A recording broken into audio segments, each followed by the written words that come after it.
Welcome to nonlinear alignment of whole tractograms with the linear assignment problem. I am Emanuele Olivetti from the Bruno Kessler Foundation, and this is a joint work with the Pietro Gori, Pietro Astolfi, Giulia Bertó, and Paolo Avesani of Bruno Kessler Foundation, University of Trento, and Telecom Paritech. So in this presentation, I'm talking about some concepts. So what is a tractogram? What is alignment of tractograms? And specifically, what is nonlinear alignment of tractograms, and our proposed solution, which is the use of linear assignment problem. And then we will compare our proposal with the state of the art. So what is a tractogram?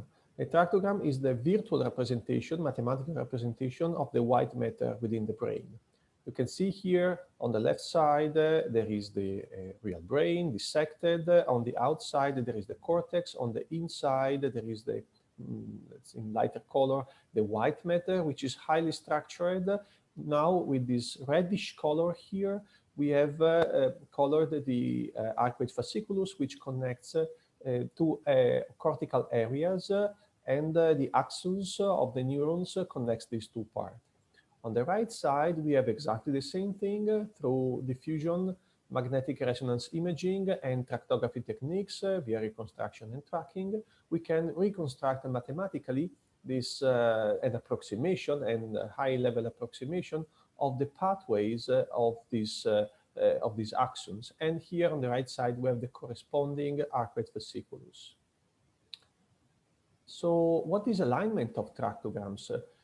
Simply put, here we have two tractograms of two different subjects in green and in white. We want, let's say, the green one, the moving tractogram, to align to the white one, the static tractogram. And on the right side, after rotation, translation, morphing, stretching, the two align well.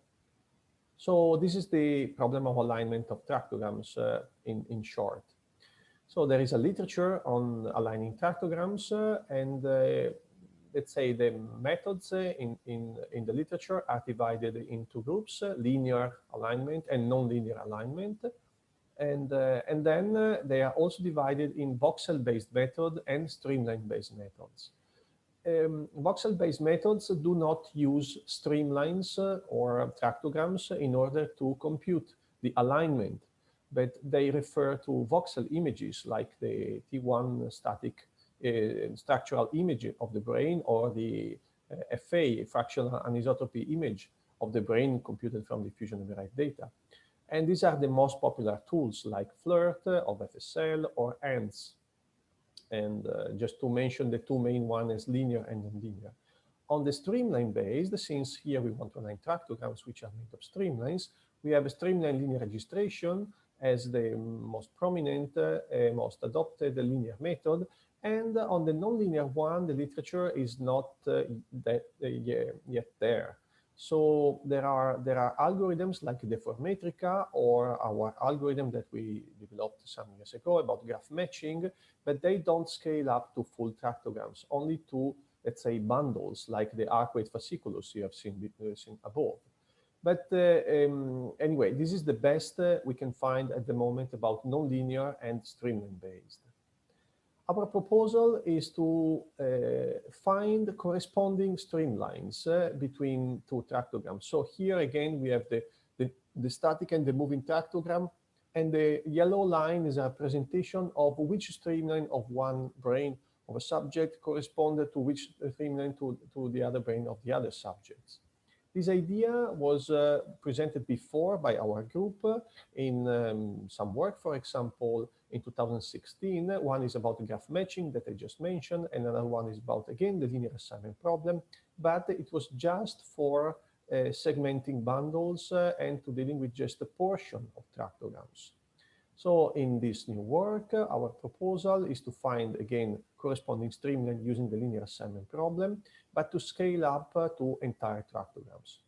The linear assignment problem is summarized in these equations. So it's a minimization problem, it's an optimization problem, in which we want to minimize the distance, d is the distance function, between a streamline of the moving tractogram with the corresponding streamline of the static tractogram. So Si is streamline I of the moving tractogram, Sj is the streamline J of the moving tractogram. This is just the number that computes the distance between two streamlines. There are so many distances in the literature, but basically the distance between two streamlines is so intuitively sort of Euclidean distance between them. So if they are very similar to streamlines and very close, their distance is almost zero. If they are far away, it's more or less the Euclidean distance. This matrix P is a permutation matrix that basically is made just of 1 and zeros. At every line, we have zeros everywhere except in one position, and that position tells which is the corresponding streamline for that line. So at line I, we have all zeros except in J, in a certain position J, in which there is a 1, and that is the corresponding streamline according to the linear assignment problem that try to minimize the sum of all distances. So basically, we span through all possible permutation matrices and find the correspondence that minimize the sum of the linear sum of all the distances. Of course, you may imagine that it's pretty complex to solve this problem. Typically, we have around 500,000 streamlines or more in a tractogram. So even this matrix is 500,000 times 500,000 or more, and also the permutation matrix. Let's say the best algorithm to optimally solve the linear assignment problem at the moment is called LAP-JV, and it has a time complexity of n cube and a space complexity of n squared, where n is the number of streamlines. Clearly, for an entire tractogram, this problem is unfeasible. So we propose a large-scale approximation in this work, which is in the end pretty simple. So we cluster each tractogram in k clusters. We compute the centroids of each cluster, and then that at this point are just k streamlines, and compute the linear assignment problem between the centroids of the two tractograms. So this is feasible because, let's say, we compute 1,000, 5,000 clusters, for example. So it's just a linear assignment problem between 1,000, 5,000 streamlines. And then once we have found the corresponding clusters, we compute again the linear assignment problem between the streamline within corresponding clusters. Of course, this is a strong approximation, but it has a nice time complexity and space complexity because we can reduce the n cube of the time complexity and the n squared of the space complexity by a factor of k squared or k, which is the number of clusters. So we did some experiments using this approach against the state of the art. Basically, we compared against ANTS as voxel-based method, nonlinear, and SLR as streamline-based method, linear, and the Deformatica and graph matching as a nonlinear streamline-based method. Of course, these two algorithms do not scale up, so we use the idea of our large-scale approximation also in those works. We didn't use FLIRT as voxel-based linear method because maybe it's too basic and not so interesting at this point. So how do we evaluate the quality of our proposal of this, or how do we do quantitatively this comparison? Basically, we use this underlying idea. So how well known bundles overlap between subjects after alignment. So known bundles are an anatomical structure that can be segmented by experts on a tractogram. And before alignment, of course, the tractograms do not overlap. And so, let's say, known anatomical structures do not overlap at all. But after alignment, the two tractograms overlap pretty well. And we expect that known anatomical structures like known bundles should match really well. We know well those structures, so we should find a good match if the alignment is good. So we segmented the bundles using a white matter query language. The tool is called TractQuerier. and used it to quantify the comparison between the methods. So this is the result, the average results in terms of let's say, overlap bundle by bundle on 90 pairs of subjects. Here the tractograms are of 500,000 streamlines, and the number, the higher the better, goes from 0 to 1. So the columns are the different bundles, except the time of computation that I will mention at the end, and the rows are the different methods I mentioned above. The first one I didn't mention up to now, ACPC, is just, let's say, a baseline, so without starting any registration, or at least we use the Human Connect project dataset, and all brain data is aligned using some fiducial points. So there is just a very preliminary alignment, so all the subjects are more or less in the same place, looking at this in the same direction, and so we can use this as a baseline.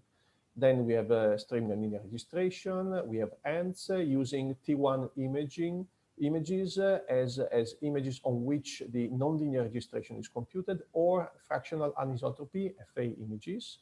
Then we have deformatrica, graph matching, and our linear assignment problem solution using different, let's say, large-scale approximation. When k is equal to 1,000, and there is one last attempt with our method with k equal 5,000. So let me comment this table of results. We can see in boldface that some methods are consistently better. So the linear assignment problem with a large k, like 5,000, is better than any other method significantly. Here the standard deviation of the mean of each mean that you can see here is 0.01. So let's say the difference here are significant, and linear lap is better than the others, except for the cingulum, which is on which ants is better, but lap is again the second best. One important note is the time of computation. So linear methods and voxel-based methods are usually faster. Streamline-based methods can be very slow. So this is the time in minutes to compute the alignment between two tractograms, only two tractograms. So 3 hours in the case of deformatrica, 8 hours in the case of graph matching, and 1 hour in case of lap with k equal to 1,000, and 2 hours with 5,000. So we pay the price of higher computation, but much better than deformatrica and graph matching, and we gain a lot of quality in aligning tractograms with respect to other methods. This is a visual example in which the static tractogram, so this is one subject against which we want to register. We don't show the whole tractograms, but let's, as an example, one bundle. This is the IFOF. And here on the right side in yellow, we can see the different methods after alignment, how that bundle looks. So we see that there are some differences in case of SLR, in the central part, in the top part, some other differences in case of ants and deformatrica, and less differences. There are still some using our method. So even visually, we can see such improvement.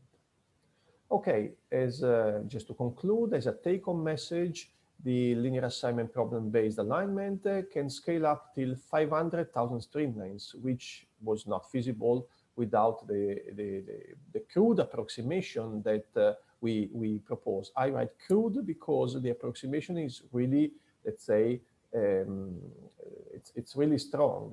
But even with such a strong approximation that, of course, introduces problems, still we have the best or second best results across all bundles and all methods. Okay, as a limitations of the current method and future work, there are some questions that needs to be answered, or we are just in progress of answering them. So is this alignment that we compute with the lap-based method diffeomorphic? This was requested by some reviewers. Maybe it is not, but we are working on that because this is a very important property. Then again, we can compute the correspondence between streamlines, but how do we compute the warp that we can use on other images, other the brain data like the T1, the FA? At the moment, with the correspondence lab, we don't have such solution, but we are working on that. And usually registration across tractograms or let's say whole brain data is used to compute the group average or also atlases. Can we do that with the LAP? We cannot, and we are working on that. This is all scientifically interesting problem for future research. And can we avoid this crude approximation of clustering and use some other approach? We are looking into sparse linear assignment problem and that can handle much larger problems. And this could be one of the main directions for future work. With this, I thank you. And in case of questions or interest, feel free to contact me. Thank you.